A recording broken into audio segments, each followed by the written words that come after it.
Sir ಈಗ ಈ ಫ್ಲೈಟ್ನನ್ನು explain ಮಾಡಿ ಹೇಳೋದಾದರೆ ಎಂಜಿನ್ ಹೇಗೆ ವರ್ಕ್ ಆಗುತ್ತೆ, ಎಲ್ಲೆಲ್ಲಿ ಎಂಜಿನ್ ಇರುತ್ತೆ, ಜೊತೆಗೆ ಇದರ ಕಾರ್ಯವೈಖರಿ ಹೇಗಿರುತ್ತೆ ಸರ್? ಸೊ ಇಲ್ಲಿ ಏನು ನೋಡ್ತಾ ಇದ್ದೀರಾ, ಇದು Boeing 787 aircraft model, actual aircraft model. So ಇದರಲ್ಲಿ ಹೇಗೆ ಅಂದರೆ, ನಿಮ್ಮ ರೆಕ್ಕೆ ಕೆಳಗಡೆ ಎರಡು ಏನು ಡಿವೈಸ್ ಕಾಣುತ್ತೆ, ಇದು ಎಂಜಿನ್ಸ್. ಅದರ ನಂತರ ಈ ಕೆಳಗಡೆ ಇರೋದು ಇದು ಲ್ಯಾಂಡಿಂಗ್ ಗೇರ್ಸ್. ಇದು ಮೇನ್ ಲ್ಯಾಂಡಿಂಗ್ ಗೇರು, ಇದು ನೋಸ್ ವೀಲ್ ಲ್ಯಾಂಡಿಂಗ್ ಗೇರ್ ಅಂತ ಹೇಳ್ತೇವೆ. ಈ ಎಂಜಿನ್ಸಿನ ಪ್ರೈಮರಿ ಫಂಕ್ಷನ್ ಬಂದು ನಿಮ್ಮ ಏರ್ಕ್ರಾಫ್ಟಿಗೆ ಒಂದು ಪವರ್ ಥ್ರಸ್ಟ್ ಕೊಡೋದು. ಆಲ್ಟರ್ನೇಟಿವ್ ಸಬ್ ಫಂಕ್ಷನ್ಸ್ ಬಂದು ನಿಮ್ಮ ಏರ್ಕ್ರಾಫ್ಟಲ್ಲಿ ಏನೇ ಎಲೆಕ್ಟ್ರಿಕಲ್ ಪವರ್ ಸಿಸ್ಟಮ್ಸ್ ಇದ್ದರೂ ಈ ಎರಡೂ ಎಂಜಿನ್ಸಲ್ಲಿ ವೇರಿಯಬಲ್ ಫ್ರೀಕ್ವೆನ್ಸಿ ಸ್ಟಾರ್ಟರ್ ಜನರೇಟರ್ಸ್ ಅಂತ ಹೇಳ್ತಾರೆ. ಸೊ ಅದು ಜನರೇಟರ್ ಆಗೂ ಕೆಲಸ ಮಾಡ್ತದೆ, ಮತ್ತು ಇಂಜಿನ್ ಸ್ಟಾರ್ಟ್ ಮಾಡಬೇಕಾದ್ರೆ ಎಲೆಕ್ಟ್ರಿಕಲ್ ಸಪ್ಲೈ ಕೊಟ್ಟು ಇಂಜಿನ್ನ ಬ್ಲೇಡ್ಸನ್ನು ತಿರುಗಿಸೋಕ್ಕೂ ಹೆಲ್ಪ್ ಮಾಡ್ತದೆ. It switches the role. ಇದು latest of the technology. So ಒಂದು ಫಂಕ್ಷನ್ ಬಂದು ನಿಮಗೆ ಏರ್ಕ್ರಾಫ್ಟಿಗೆ, ಎಂಟೈರ್ ಏರ್ಕ್ರಾಫ್ಟಿಗೆ ಪವರ್ ಸಪ್ಲೈ ಮಾಡೋದು. 250 ಕಿಲೋವ್ಯಾಟಿನ ಜನರೇಟರ್ಸ್ ಉಂಟು. ಸೊ ಅದರ ನಂತರ ನಿಮಗೆ ಬೇಸಿಕ್ಲಿ ಏನಿಲ್ಲ, ನಿಮಗೆ ಏರ್ ಇಲ್ಲಿಂದ ಫ್ರಂಟಿಂದ ಸಕ್ಕಾಗಿ ರೇರಿಂದ ಎಕ್ಸಿಟ್ ಆಗುತ್ತೆ. So it gives the momentum, aircraft moves ahead. Newton's loss of physics basically ನಾವು ಏನು 10ನೇ ಕ್ಲಾಸಲ್ಲಿ ಕಲಿತೀವಿ. Logic over all is simple. ಅದರ ನಂತರ ಇದು ನಿಮ್ಮ ಏರ್ಕ್ರಾಫ್ಟಿನ ವಿಂಗ್ಸ್, ಆ್ಯಂಡ್ ಇದನ್ನು ನಾವು ಫ್ಯೂಸಲಾಜ್ ಸೆಕ್ಷನ್ ಅಂತ ಹೇಳ್ತೇವೆ.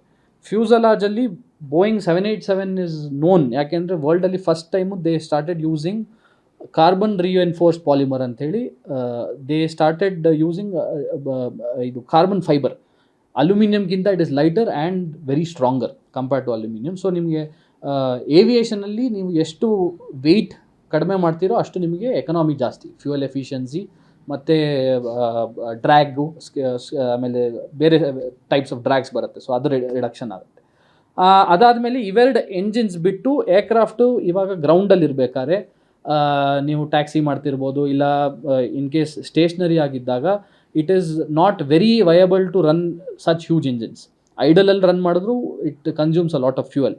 ಸೊ ನಾವೇನು ಮಾಡ್ತೀವಿ, we use something called APU, auxiliary power unit ಅಂತೇಳಿ. ಅದು ಏನು ಅಂದರೆ ಏರ್ಕ್ರಾಫ್ಟಿನ ಟೇಲ್ ಹಿಂದ್ಗಡೆ ಸೆಕ್ಷನಲ್ಲಿ it is a very small engine.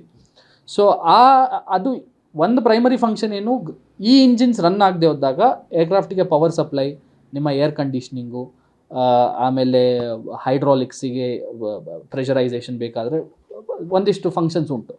ಅದು ಬಿಟ್ಟು ನಿಮಗೆ ಈ ಎರಡು ಇಂಜಿನನ್ನು ಸ್ಟಾರ್ಟ್ ಮಾಡೋದಕ್ಕೆ ಪವರ್ ಸಪ್ಲೈ ಬರೋದು ಆಕ್ಸಿಲರಿ ಪವರ್ ಯೂನಿಟಿಂದ.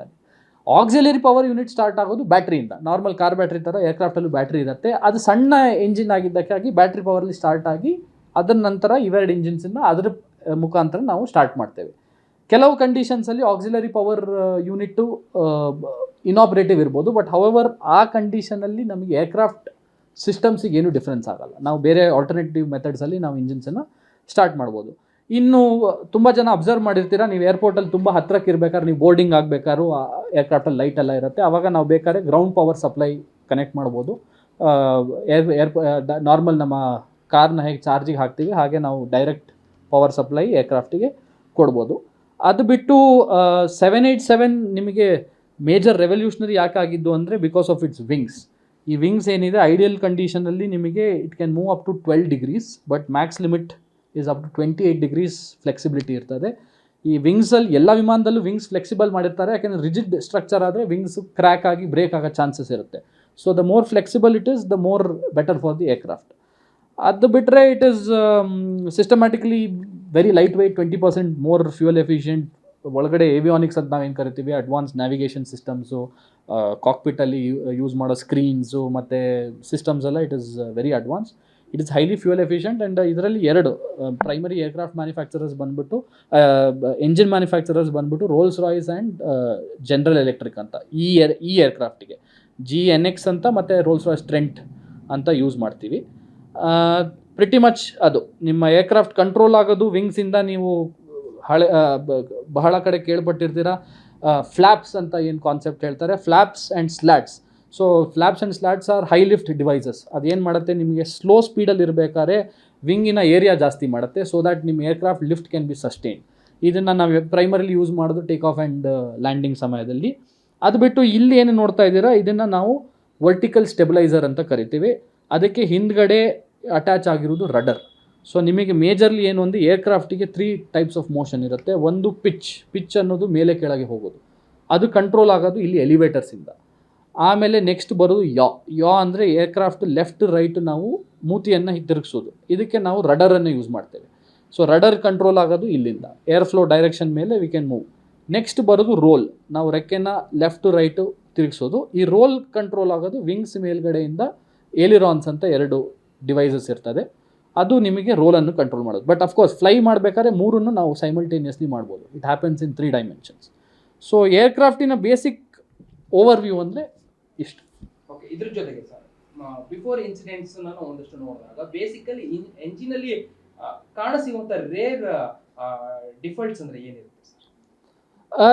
ಇಂಜಿನಲ್ಲಿ ಈಗ ನೋಡಿ, ನಾವು ಬೇಸಿಕ್ಲಿ ವಾಕ್ ಅರೌಂಡ್ ಮಾಡಬೇಕಾದ್ರೆ ನಾವು ನೋಡ್ತೇವೆ ಇಲ್ಲಿ ಏನಾದ್ರು ಫಿಸಿಕಲಿ ಡ್ಯಾಮೇಜಸ್ ಉಂಟಾ, ಇಲ್ಲ ಬ್ಲೇಡ್ಸನ್ನು ಒಂದು ಸತಿ ನೋಡ್ತೇವೆ, ಬ್ಲೇಡ್ಸಲ್ಲಿ ಏನೋ ಕ್ರ್ಯಾಕ್ಸ್ ಉಂಟಾ, ಇಲ್ಲ ಏನಾದ್ರು ಡಿಫಾರ್ಮಿಟಿ ಉಂಟಾ. ಇದರಲ್ಲಿ ಬಹಳ ಫ್ಯೂಯಲ್ ಸಿಸ್ಟಮ್ಸ್ ಇರ್ತದೆ, ಆಮೇಲೆ ಆಯಿಲ್ ಸಿಸ್ಟಮ್ ಇರ್ತದೆ ಇಂಜಿನ್ ಲೂಬ್ರಿಕೇಟ್ ಆಗೋದಕ್ಕೆ. ಅದಕ್ಕೆಲ್ಲರೂ ಲೀಕೇಜಸ್ಸು ಮತ್ತು ಫಾರಿನ್ ಆಬ್ಜೆಕ್ಟ್ ಡೆಬ್ರಿ ಮತ್ತು ಏನಾದ್ರು ಡೆಂಟ್ಸು ಈ ಥರದ್ದು ಏನಾದ್ರು ಇದೆಯಾ ಅಂತ ನೋಡ್ತೀವಿ. ಇದು ವಾಕ್ ಅರೌಂಡಲ್ಲಿ ನಾವು ವಿ ವಿಲ್ ಗೋ ಥ್ರೂ ಸುತ್ತಮುತ್ತ ಏರ್ಕ್ರಾಫ್ಟ್ ಎಲ್ಲ ನೋಡ್ತೇವೆ, ಎಲ್ಲರೂ ಡೆಂಟ್ಸ್. ಈ ಸಿಲ್ವರ್ ಸ್ಟ್ರಕ್ಚರ್ ಏನು ನೋಡ್ತಾ ಇದ್ದೀರಾ, these are called engine anti ice and wing anti ice ಅಂತ. ಐಸಿಂಗ್ ಕಂಡೀಷನ್ ಫ್ಲೈ ಮಾಡಬೇಕಾದ್ರೆ ಇಲ್ಲಿ ಐಸ್ ಡೆಪಾಸಿಟ್ ಆಗೋದಕ್ಕೆ ಬಿಡೋದಿಲ್ಲ, ಇದು ಹೀಟ್ ಆಗುತ್ತೆ ಈ 2. ಸೊ ಇಲ್ಲಿ ಏನಾದ್ರು ಐಸ್ ಕುತ್ಕೊಂಡ್ರೆ ಅದು ಮೆಲ್ಟ್ ಆಗ್ತದೆ ಟೆಂಪ್ರೇಚರಿಗೆ. ಸೊ ಹಾಗಾಗಿ ಎಲ್ಲ ಇಂಜಿನ್ಸಲ್ಲೂ ಇದೊಂದು ಕ್ವೆಶ್ಚನ್ ಇರ್ತದೆ, ಯಾಕೆ ಸಿಲ್ವರಲ್ಲಿ ಇರುತ್ತೆ ಅಂತ. So it is anti ice, engine anti ice ಅಂತ.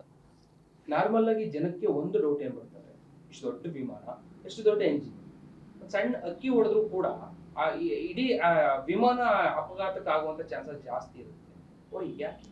ಆ್ಯಕ್ಚುಲಿ ಇಂಜಿನ್ ಸರ್ಟಿಫೈ ಮಾಡಬೇಕಾದ್ರೆ ಮ್ಯಾಂಡೇಟ್ರಿಲಿ ಅವರು ಹಕ್ಕಿನ ಇಂಜೆಕ್ಟ್ ಮಾಡಿ ಟೆಸ್ಟ್ ಮಾಡಬೇಕು. ಹಕ್ಕಿನ ಇಂಜಿನ್ಗೆ ಪುಷ್ ಮಾಡಿಸಿ ಮಿನಿಮಮ್ ಇಷ್ಟು ವೆಯ್ಟ್ ಇರೋ ಹಕ್ಕಿ, ಇಷ್ಟು ಮೀಟ್ ಕೆಪಾಸಿಟಿ ಇರಬೇಕು, ಮತ್ತು ಇಂಜಿನ್ ಇಷ್ಟು RPM ಅಲ್ಲಿ ಇರಬೇಕು ಅಂತೇಳಿ. ಸೊ ಸಣ್ಣ ಹಕ್ಕಿ ಎಲ್ಲ ನಿಮಗೆ ಇಂಜಿನ್ 13-14 ಸಾವಿರ RPM ಅಲ್ಲಿ ತಿರುಗ್ತಾ ಇರ್ತದೆ. ಆ ಟೈಮಲ್ಲಿ ಸಣ್ಣ ಹಕ್ಕಿ ಎಲ್ಲ ಹೋದರೆ ನಿಮ್ಮ ನಾರ್ಮಲ್ ಮಿಕ್ಸರ್ ಥರ ಗ್ರೈಂಡ್ ಆಗಿ ಹೋಗುತ್ತೆ. ಏನು ಅಂದರೆ blades are very fine blades. ಅದರಲ್ಲಿ ಇಟ್ ಈಸ್ ಥಿಕ್ನೆಸ್ ಬಂದು ಮೈಕ್ರಾನ್ಸ್ ಲೆವೆಲಲ್ಲಿ ಇರ್ತಾರೆ. ಮೈಕ್ರಾನ್ಸ್ ಅಂದರೆ ನಮ್ಮ ಕೂದಲ ಲೆವೆಲ್ಲಿಗೆ ಬ್ಲೇಡ್ ಎಡ್ಜ್ ಅಷ್ಟು ಶಾರ್ಪ್ ಇರುತ್ತೆ. ಸೊ ಆ ಟೈಮಲ್ಲಿ ಏನಾಗುತ್ತೆ, ನಿಮಗೆ ಇಂಜಿನ್ ಪರ್ಫಾರ್ಮೆನ್ಸ್ ಡೌನ್ ಆಗ್ಬೋದು, ಬ್ಲೇಡ್ಸ್ ಡ್ಯಾಮೇಜಸ್ ಆಗ್ಬೋದು, ಬಟ್ ಕಂಪ್ಲೀಟ್ಲಿ ಇಂಜಿನ್ ಸ್ಟಾಪ್ ಆಗೋದು ಕಡಿಮೆ. ಸಣ್ಣ ಹಕ್ಕಿಯಿಂದ ಆಗೋದಿಲ್ಲ. ನೀವು ಏನಾದ್ರು ಬರ್ಡ್ ಸ್ಟ್ರೈಕ್ ಆದರೆ ನೀವು ಒಂದು 7-8 ಹಕ್ಕಿಗಳು ಒಟ್ಟಿಗೆ, ಫ್ಲಾಕ್ ಆಫ್ ಬರ್ಡ್ಸ್ ಅಂತ ನಾವು ಏನು ಕರಿತೇವೆ, ಒಟ್ಟಿಗೆ ಹಾರಬೇಕಾದ್ರೆ ಆ ಟೈಮಲ್ಲಿ ಏನಾದ್ರು ಎಂಜಿನ್ನಿಗೆ ಎಂಟ್ರಿ ಆದರೆ ಆ ಟೈಮಲ್ಲಿ ಇಂಜಿನ್ ಡ್ಯಾಮೇಜ್ ಸಿವಿಯಾರಿಟಿ ಮೇಲೆ ಶಟ್ ಡೌನ್ ಆಗೋ ಕೆಪಾಸಿಟಿ ಇರ್ತದೆ. ಬಟ್ ಅದು ನಮಗೆ ಯೂಶಲಿ ಅಷ್ಟು ಅಕರೆನ್ಸಸ್ ಕಡಿಮೆ. ಒಂದು ಹೋದರೆ 1 ಇಲ್ಲ 2 ಹೋಗ್ಬೋದು, but engine is design to sustain such bird impacts.